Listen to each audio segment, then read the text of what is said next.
kami magprotesta, Rigor! Oh, meron ba kayo permit sa ginagawa niyo, rally? Wala kayong permit! Di umalis na kayo! Natakot mo ako?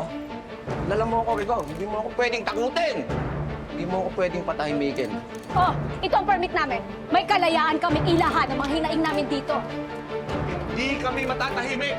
Kahit guluhin mong rally nito, madaming taga Maynila ang mulat na sa katotohanan!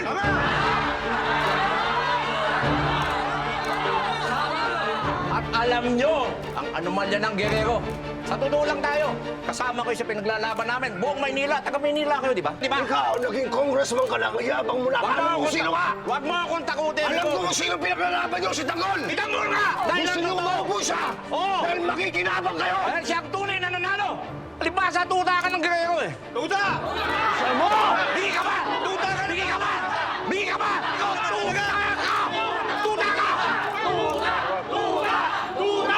Ano? Tuta kayo!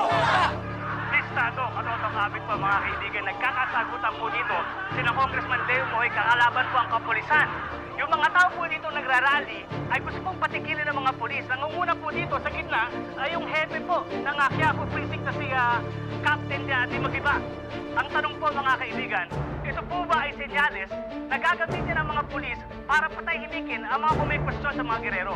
Sundan niyo po ang ating update. Dito lang yan sa Listado. Koko, huwag kang pakabog dyan kay Rigor. Pero mabuti rin nakikita ng mga tao na gustong guluhin ni Rigor ang protesta. At nakikita ng mga tao kung gaano kabuo ang loob ni Kong Leo, hindi ba? Yan ang hihikayat sa mga tao para lalong tumintig. Sandali! Itong tandaan nyo, hindi maupong mayor si Tanggol.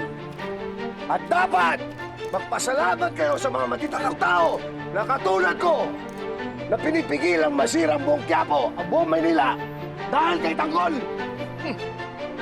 Wow! Tuta!